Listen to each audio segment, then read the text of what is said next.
Hi friends, welcome to Biology Simplified Tamil. நான் உங்க ஸ்னில்லாதன். இந்த வீடியோல நம்ம ஒரு கான்ட்ரோவர்சியான டாபிக் எடுத்து டிஸ்கஸ் பண்ண போறோம். தயவு செய்து வீடியோ ஃபுல்லா பாருங்க.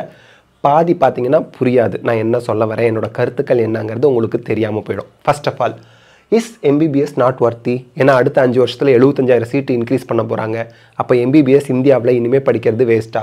And MBBS முடிச்சதுக்கு அப்புறம் நமக்கு என்னெல்லாம் ஸ்கோப் இருக்கு?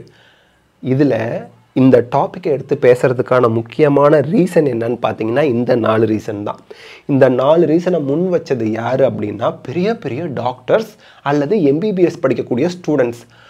குறிப்பிட்டு சொல்றதுக்கு ஒரு நபரோ 2 நபரோ இதை சொல்லலை, எக்கச்சக்கமான பேர் சொல்லியிருக்கிறாங்க. அதனால எந்த ஒரு தனிநபரையும் தாக்கி இந்த வீடியோவில் சொல்லலை.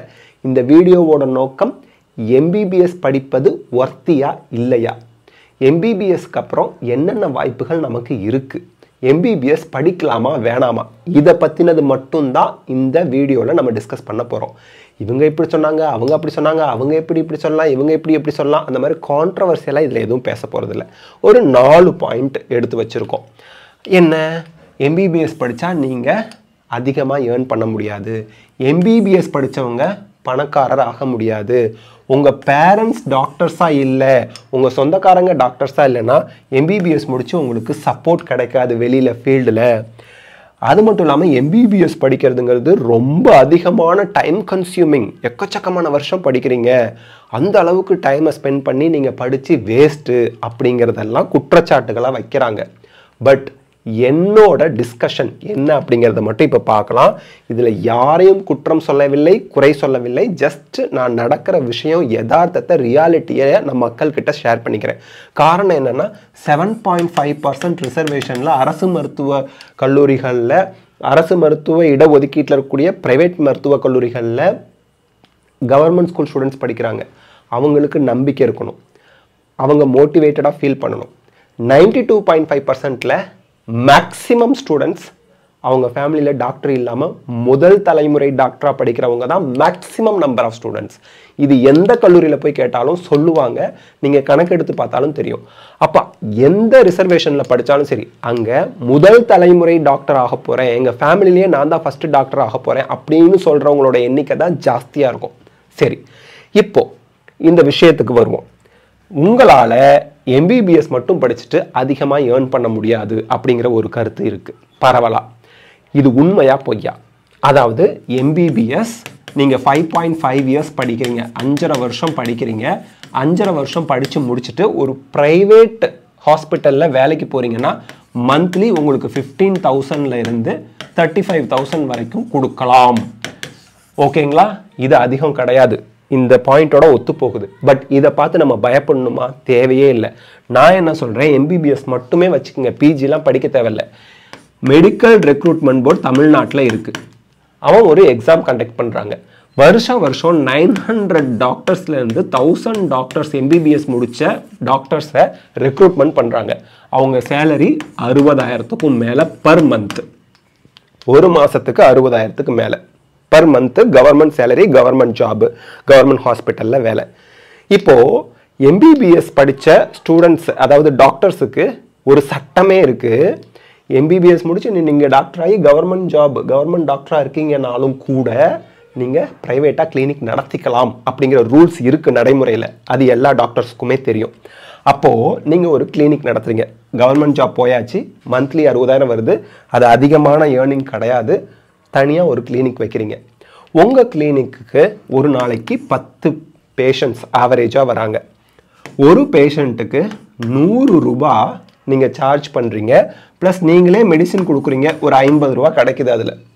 அப்போ ஒரு பேஷண்ட்டுக்கு 150 ரூபா உங்களுக்கு கிடைக்குது. அப்போ 10 பேஷண்ட்டுக்கு 1500 ரூபா ஒரு நாளைக்கு.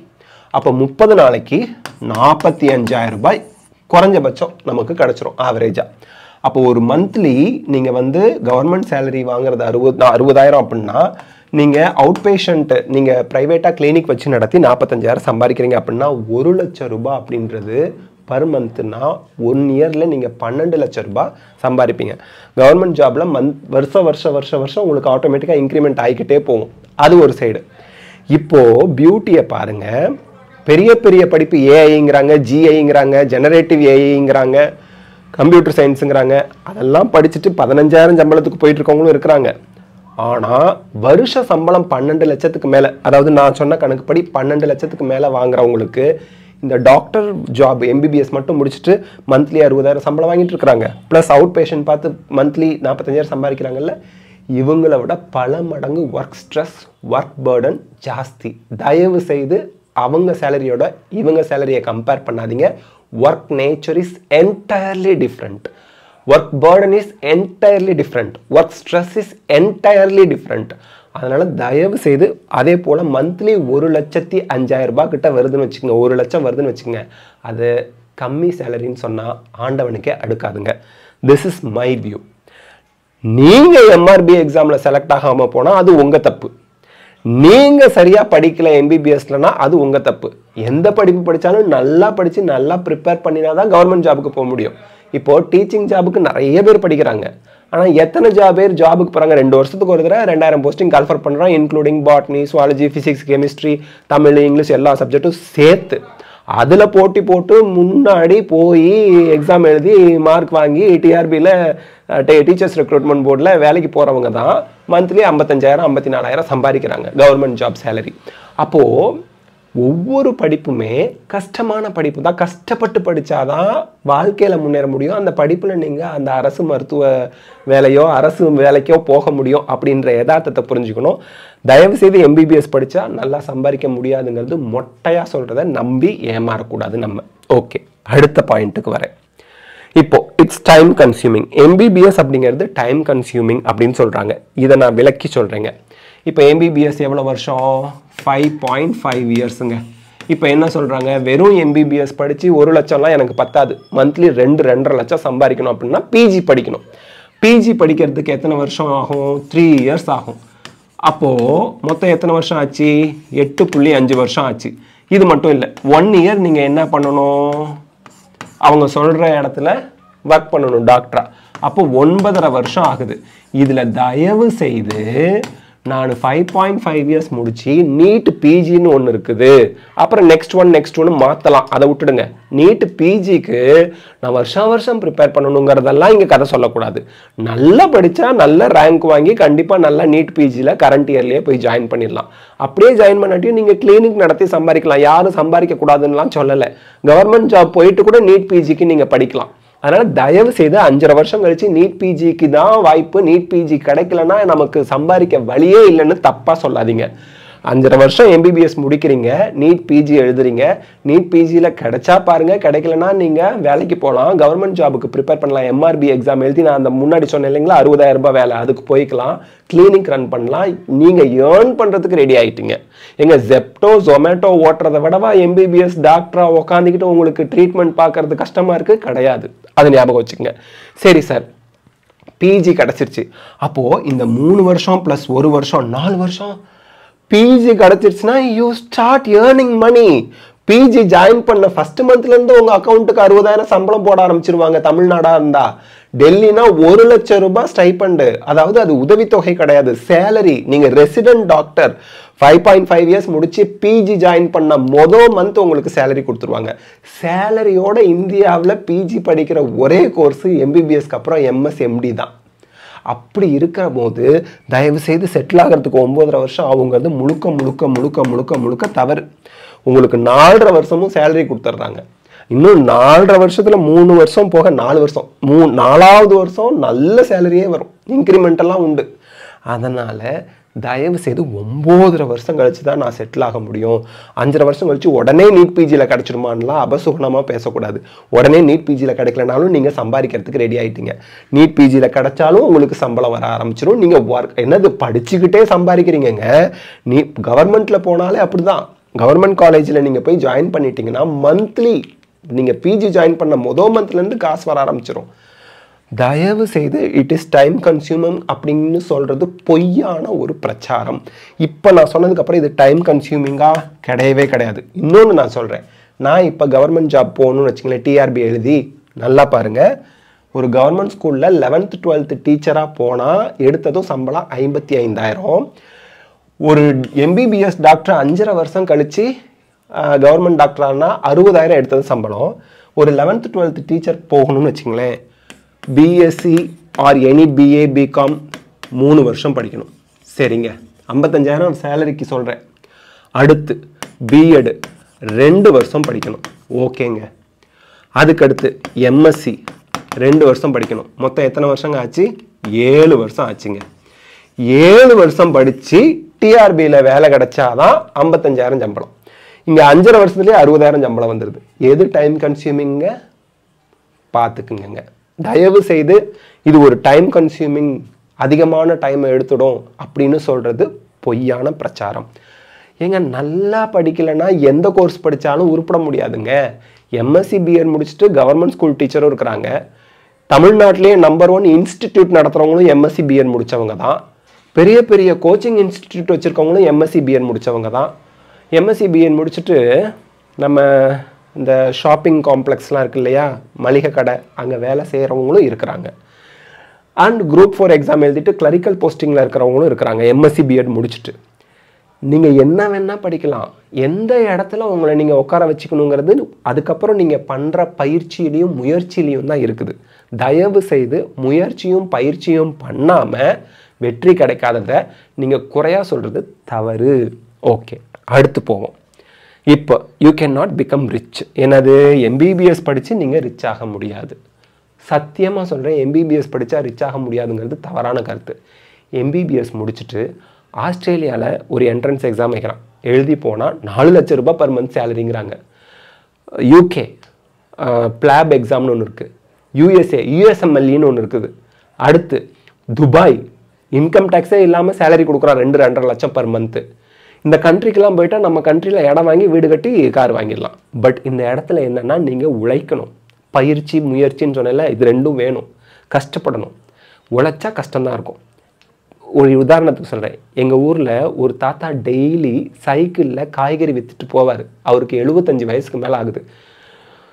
10 கிலோமீட்டர் சைக்கிளில் ட்ராவல் பண்ணுறாரு ஒரு நாளைக்கு. சைக்கிளை மிதிச்சுக்கிட்டு அன்னன்னைக்கு காய்கறி, அவர் தோட்டத்தில் விளையிற காய்கறியை விற்றுட்டு போவார் எங்கள் ஊர் கிராமத்தில். இன்றைக்கும் அவர் கஷ்டப்படுறாரு, உழைக்கிறாரு, சம்பாதிக்கிறாரு. உழைக்காமல் கஷ்டப்படாமல் பணம் வரணும்னு நினைக்கிறது தவறு.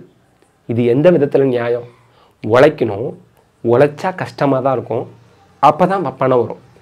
படிக்கணும், பயிற்சி செய்யணும், முயற்சி செய்யணும், அப்போ தான் உங்களுக்கு வந்து யூஎஸ்எம்எல்இயில் போக முடியும், பிளாபில் போக முடியும், யூகேக்கு, ஆஸ்திரேலியா போக முடியும், துபாய் போக முடியும். ஏன் இந்தியாவிலேயே பிஜி முடித்து நல்ல ஒரு எக்ஸ்பீரியன்ஸ்டு ஸ்பெஷலிஸ்டாக ஜாப் உங்களுக்கு கிடைக்கும். நான் எதுவுமே பண்ண மாட்டேன், சும்மாவே இருப்பேன், எல்லாம் என் கையில் வந்து உட்காரணுன்னா எப்படி வரும்? அதெல்லாம் முடியாது. அதனால் தயவு செய்து உழைக்காமல் ஒன்றுமே பண்ணாமல் நான் எம்பிபிஎஸ் ஜாயின் பண்ணினாலே போதும் எனக்கு பணம் கொட்டணும்னு நினைக்கிறதெல்லாம் தவறு. உழைக்கணும், எம்பிபிஎஸ் கோர்ஸ்லையும் போய் படிக்கணும், அந்த ப்ராக்டிஸை ஒழுங்காக பண்ணணும். அப்போ தான் கைராசியான டாக்டராக நம்ம ஆக முடியும். பிஜியில் நீட் பிஜியில் நல்ல மார்க் நல்ல ரேங்க் வாங்கி விருப்பப்பட்ட கோர்ஸில் போய் ஜாயின் பண்ண முடியும், யூஎஸ்எம்எல்இ கம்ப்ளீட் பண்ண முடியும், பிளாப் கம்ப்ளீட் பண்ண முடியும், ஆஸ்திரேலியாவுக்கு வேலைக்கு போக முடியும், துபாய்க்கு வேலைக்கு போக முடியும், இந்தியாவிலே பல லட்சம் சம்பாதிக்கிற சூப்பர் டூப்பர் டாக்டராக ஆக முடியும். அதனால் உழைக்கணும், கஷ்டப்படணும், சம்பாதிக்கணும். உழைப்பும் கஷ்டமும் முயற்சியும் பயிற்சியும் பண்ணிகிட்டு இருந்தோம் அப்படின்னா மணி தானாக வரும், நம்ம தேடி போக தேவையில்லை. ஓகேங்க. So you can not become rich by doing எம்பிபிஎஸ்ங்கிறது தவறு அப்படிங்கிறது இதில் இடத்துல நான் சொல்லிடுறேன். நெக்ஸ்ட்டுங்க, அது மட்டும் இல்லாமல் இந்த இடத்துல ஒரு விஷயம் சொல்கிறேன். எங்கள் ஊர் கிராமத்தில் வெங்காயம் விற்கிறவர், அவர் பையன் வந்து பிடிஎஸ் படித்தார். இன்றைக்கி ஒரு நாளைக்கு மினிமம் 10,000 சம்பாதிக்கிறாரு கிராமத்தில், ஒரு நாளைக்கு. அதனால் பிடிஎஸை நான் குறைவாக சொல்லலை, உயர்வாகவும் சொல்லலை.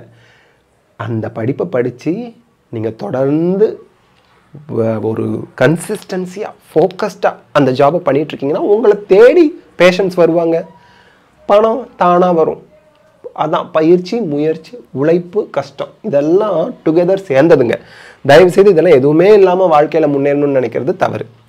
If your parents are not doctors you will not get support. தப்பான ஒரு விஷயம். நானே இப்போ தான் சொன்னேன், எங்கள் ஊரில் ஒரு பல் டாக்டர் இருக்கிறாரு, அவங்க அப்பா வந்து வெங்காய வியாபாரி. ஒரு வெங்காய வியாபாரியோட பையன் இன்றைக்கி ஒரு நாளைக்கு 10,000 15,000 பல் டாக்டராக இருந்து சம்பாதிக்கும் போது எப்படிங்க இதை சொல்ல வரும்? இது இது இது இம்பார்ட்டண்ட்டாக நான் சொல்லிட்டேன். இன்றைக்கி இருக்கக்கூடிய மோஸ்ட் ஆஃப் த டாக்டர்ஸோட பேரண்ட்ஸ் டாக்டர்ஸ் கிடையாது. அதுதான் ஆச்சரியமே. Most of the super specialist, இந்தியாவோட டாப் நியூராலஜிஸ்ட்பா, இந்தியாவோட டாப் கார்டியாலஜிஸ்ட்பா, இந்தியாவோட டாப் 10 கைனகாலஜிஸ்ட்ல இவங்கெல்லாம் இருக்காங்கப்பான்னு சொல்கிறோம் இல்லையா? செயின் ஆஃப் ஹாஸ்பிட்டல் அவங்க பேர்லலாம் இருக்கும். அவங்க பேரண்ட்ஸு டாக்டர்ஸ் இல்லை. அப்புறம் எப்படி இந்த பாயிண்ட்டை முன் வச்சாங்கன்னு எனக்கு தெரியல. இது எனக்கு ஃபீல்டில் வந்த பாயிண்ட்டு. இந்த பாயிண்ட் மீனிங்லெஸ். ஒரு பேரண்ட் வந்து டீச்சராக இருந்தால் தான் அவங்க பையன் டீச்சர் ஆக முடியும். போலீஸ்காரர் பையன் தான் போலீஸ்காரர் ஆக முடியும். டாக்டர் பையன் தான் டாக்டர் ஆகணும். அப்போ தான் சப்போர்ட் கிடைக்கும். லாயர் பையன் தான் லாயர். எனக்கு தெரிஞ்சு சூப்பரான டாப் லாயர் அவங்க அப்பா வாத்தியார். ஒரு வாத்தியார் பையன் எந்த ஒரு சப்போர்ட்டும் இல்லாமல் எப்படி டாப் மோஸ்ட் லாயர் லட்சக்கணக்கில் மந்த்லி சம்பாதிக்கிறார். எப்படி அது முடிஞ்சுது? தயவு செய்து இந்த கான்செப்ட் எந்த ஒரு ஸ்கோப்லையும் எந்த ஒரு ஜாப்லையும் கொண்டு போய் வைக்காதீங்க. இவங்க பேரண்ட்ஸ் இப்படி இருந்தால் இப்போ பிஸ்னஸ் பண்ணுறவங்க பேரண்ட்ஸ் தான் பிஸ்னஸ்மேன் ஆக முடியும். அதெல்லாம் தவறான கருத்து. நமக்கு பொறுமை, விடாமுயற்சி இந்த ரெண்டும் தான் எந்த ஒரு விஷயத்துலையும் நம்ம சாதிக்க முடியும். ஸோ இது தப்புங்க, முழுக்க முழுக்க தப்புங்க. இதுக்கு மேலே இதை டிஸ்கஸ் பண்ண விரும்பல, நான் தப்பாக போயிடும். ஓகே, இந்த இடத்துல நான் திருப்பி சொல்ல வேண்டிய விஷயம் தான், எல்லா கோர்ஸுமே ஈக்குவலி குட். அது பிஎஸ்சியாக இருக்கட்டும், பிஏ ஆகட்டும், பிகாம் ஆகட்டும், எம்பிபிஎஸ் ஆகட்டும், என்ஜினியரிங் ஆகட்டும், பிடிஎஸ் ஆகட்டும், லா ஆகட்டும், எனி கோர்ஸ், நீங்கள் ஜஸ்ட் வெட்டினரி ஆகட்டும், அக்ரி ஆகட்டும், எல்லா கோர்ஸுமே ஈக்குவலி குட்டுங்க. ஒரே ஒரு விஷயம், உங்களுக்கு அந்த கோர்ஸ் பிடிச்சி படிக்கணும். பிடிச்சா மட்டும் போதாது, அந்த கோர்ஸில் ஜாயின் பண்ணதுக்கப்புறம் அந்த கோர்ஸை நீங்கள் தெளிவாக விரும்பி படிக்கணும். அந்த கோர்ஸ் சம்மந்தமான ஜாப் கிடைக்கும் பார்த்தீங்களா, அந்த ஜாபை நீங்கள் விரும்பி செய்யணும். அப்போ உங்கள் முன்னேற்றத்தை எந்த சக்தியாலையும் தடுக்க முடியாது. பணம் உங்களை தேடி வரும், நீங்கள் ரிச் ஆகுவீங்க. அதுலலாம் எந்த மாற்று கருத்துமே இல்லை. ஸோ தயவு செய்து எந்த ஒரு படிப்பையுமே குறை சொல்லாதீங்க. ஐஏஎஸ் ஒரு வருஷத்துக்கு எத்தனை பேர் ஆகிறாங்க? 100-150 பேர் ஆகுவாங்க. ஆனால் முயற்சி செய்கிறவங்களோட எண்ணிக்கை, பார்ட்டிசிபெண்ட்டோட எண்ணிக்கை, அப்ளிகன்ஸோட எண்ணிக்கை எவ்வளோ? பல லட்சம். ஒவ்வொரு வருஷமும் ஐஏஎஸ் ஆகணும்னா உங்கள் அப்பா ஐஏஎஸ்ஸாக இருக்கணும், ஐஏஎஸ் ஆகணும்னா உனக்கு வந்து சான்சஸ் ரொம்ப ரொம்ப குறைவு, நீ அது படிக்காத இப்படின்னு யாராவது சொன்னால் இதை நீங்கள் கேட்பீங்களா? கேட்க மாட்டீங்கல்ல. அது போல தான் எல்லா கோர்ஸுக்குமே. பிஎஸ்சி பாட்னி படித்தா ஃப்யூச்சரே இல்லைன்னு என்கிட்ட சொன்னாங்க. நான் நல்லா இல்லையா? என்னை பார்த்து பிஎஸ்சி பாட்னியாக சேர்ந்துருக்கிற, அந்த கோர்ஸில் போய் சேர்ந்துருக்க, வேறு கோர்ஸே கிடைக்கலையான்னு கேட்காத ஆளே கிடையாது. ஆனால் இன்றைக்கி நான் நல்லா இருக்கேனா இல்லையா? அதுபோல் எந்த ஒரு கோர்ஸுமே சீப் கிடையாது. எங்க எக்கனாமிக்ஸும் காமர்ஸும் படிக்கிறவங்க தான் அதிகமாக ஐஏஎஸ் ஆஃபீஸர்ஸ் ஆகிட்டு இருக்கிறாங்க. எம்பிபிஎஸ் முடித்தவங்களும் ஐஏஎஸ் ஆஃபீஸர் ஆகியிருக்கிறாங்க. அதனால் தயவு செய்து இந்த கோர்ஸ் வந்து சீப்பு, இந்த கோர்ஸ் வந்து வசதி, இந்த கோர்ஸ் படித்தா ஒன்றும் ஃப்யூச்சர் கிடையாது, இந்த கோர்ஸ் படித்தா மட்டும்தான் நம்ம ஃப்யூச்சர் இருக்குது அப்படின்னு எந்த கோர்ஸையும் யாருமே தூத்தி சொல்லக்கூடாது. பர்டிகுலர்லி நான் வந்து ஒரு டீச்சர்னா, நான் பிஎஸ்சி பாட்னி, எம்எஸ்சி பாட்னி படிச்சிருக்கேன்னா, என்னை பொறுத்த வரைக்கும் உலகத்திலேயே மிக சிறந்த கோர்ஸ் என்ன வாழ வைக்கிற பிஎஸ்சி எம்எஸ்சி பாட்னின்னு தான் நான் சொல்லணும். அதுபோல தான் ஒரு டாக்டர் இருக்கிறாரு அப்படின்னா அவர் உலகத்திலேயே மிகச்சிறந்த தொழில்னா எம்பிபிஎஸ் படிச்சுட்டு டாக்டர் தான், பிஜி முடிச்சுட்டு சூப்பர் ஸ்பெஷலிஸ்ட்டாக இருக்கிறது தான்னு தான் சொல்லணும். அப்போ தான் நம்ம செய்கிற தொழிலுக்கு நம்ம வந்து நன்றியுணர்வோடு இருக்கிறோம் அப்படின்னு அர்த்தம். ஏன்னா நன்றியுணர்வு இந்த உலகத்தில் ரொம்ப ரொம்ப ரொம்ப முக்கியம். ஸோ தயவு செய்து 75,000 சீட்டு அடுத்த 5 வருஷத்தில் ஆட் பண்ணாலும் நீங்கள் நல்லா படிச்சிங்கன்னா, நீங்கள் முயற்சியும் பயிற்சியும் செஞ்சுக்கிட்டே இருந்தீங்கன்னா, பொறுமை விடாமுயற்சி உங்களுக்கு ரெண்டும் இருந்துச்சுன்னா, எந்த படிப்பாக இருந்தாலும் நீங்கள் ஷைன் பண்ணுவீங்க, நீங்கள் நல்லா வருவீங்க, உங்கள் எதிர்காலம் பிரகாசமாக இருக்கும். இதில் எந்த மாற்று கருத்தும் இல்லை. இந்த வீடியோ உங்களுக்கு பிடிச்சிருந்தா லைக், ஷேர், கமெண்ட் பண்ணுங்கள். பயாலஜி சிம்பிளிஃபைட் தமிழ் சேனலுக்கு சப்ஸ்கிரைப் பண்ணுங்கள். Because your support is our strength. Thank you.